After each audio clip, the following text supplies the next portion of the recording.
Welcome to our Civil War II video series here on Zero Issue Comics. My name is Josh. In this video, I'm going to be recapping Civil War II Choosing Sides, issue number 1. The issue's first story opens up on the SHIELD helicarrier over Arizona. Maria Hill just got word that a rogue Hydra cell posing as SHIELD agents are planning an attack, and she tells Nick that his mission is to intercept these agents before they get to a confirmed Hydra base.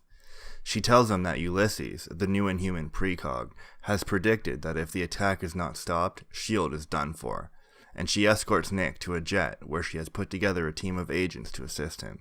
Moments after they take off, Nick gets the feeling something is up, and as one of the agents starts to remove his gun from the holster, Nick smashes him in the face and throws up a flashbang, blinding the others. As the other agents yell out "SHIELD must live" and "Fury must die," Nick busts open the door and throws himself out, landing on a platform underneath.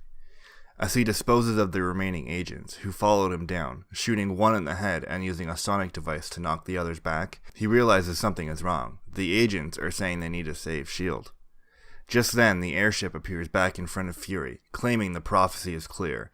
Nick Fury is essential to the future of SHIELD, and with that, the ship locks onto Fury and fires. Fury runs full tilt and leaps towards the jet, and smashes through the window and into the cockpit. As he grabs the pilot, the jet starts to fly towards the cliff, and just before it hits, Fury gets one last message from the pilot. He says that they serve the one true SHIELD, and the leader has seen the future, and as long as he lives, they will prevail. SHIELD must live, Fury must die. And with that, the ship explodes into the side of the mountain. Somehow, Fury has managed to make it to the cliff on the other side, and while he stands there watching another jet come in, he realizes that he needs to find out about this all-seeing leader. And now that he will be listed as MIA and presumed dead, he will not have a better opportunity to do so. The issue's second story picks up during the fight with a massive Celestial. Dwayne Taylor, Night Thrasher, enters the scene and immediately takes out two of the Celestial servitors. Just then, Iron Man comes flying in, yelling at Night Thrasher to get down as he blasts a servitor coming in from behind. The servitor goes down, but not before he unleashes a massive blast into a nearby bus, causing a massive explosion. Night Thrasher tells Tony that he's reading a heartbeat from within the bus, and rushes over to see who's inside.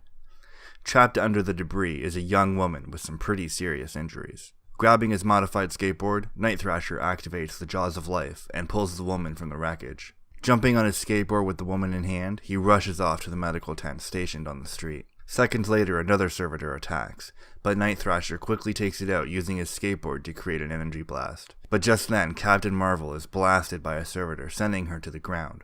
And just as Night Thrasher makes his way over to Carol, she gets up and blasts the servitor away, as another group of Celestials appears. This time, turning his skateboard into two electrified swords, Night Thrasher slashes through the group of servitors, and Carol unleashes a massive energy blast. With no more servitors visible, Night Thrasher decides to head back over to the medical tent to check on the woman he saved. Inside the tent, one of the doctors calls out saying that the defibrillator is shot and the woman's heartbeat is slowing, fast. Using his suit, Night Thrasher tells the doctor to hook it up to the machine, as it will provide more than enough power to bring her back, and as the doctor applies the paddles to the woman's chest, she wakes up.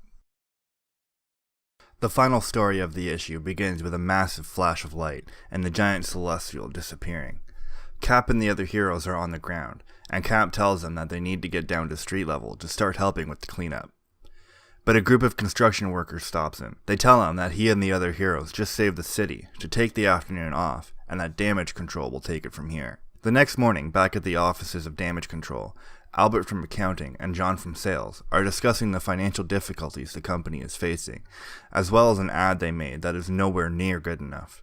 The CEO, Robin, enters the room and sees the latest issue of the Daily Bugle, and is furious when she sees that they are being accused of war profiteering again, even after 3 pro bono cleanup and repair jobs. Robin starts to ask the two of them to show her the commercial they made, but is interrupted by a phone call.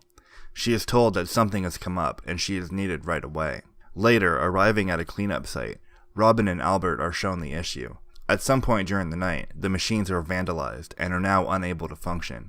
Luckily, she had John contact a group of Parker Industry workers that owed him a favor before she left, and they had delivered some new machines. John approaches the two of them holding sleeping bags and tells them that he told Parker's people that he wouldn't leave the machines unattended, so that means they are going to have to sleep at the site tonight. That night, John sneaks over to Robin's tent with a bottle of wine. And just as they are about to pop it open and enjoy a glass, they hear a loud crunching noise from the outside. As they grab a flashlight and shine it in front of them, they see a massive machine. The machine yells at them, calling itself Trull, the Unhuman. After a threatening display telling the humans that he will destroy them, Lenny the foreman steps up and starts to reason with him.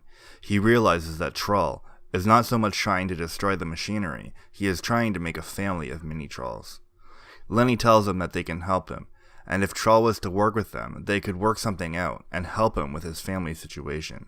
The next day, Albert and John are back in the office, showing Robin their new commercial, and this time, featuring Trull.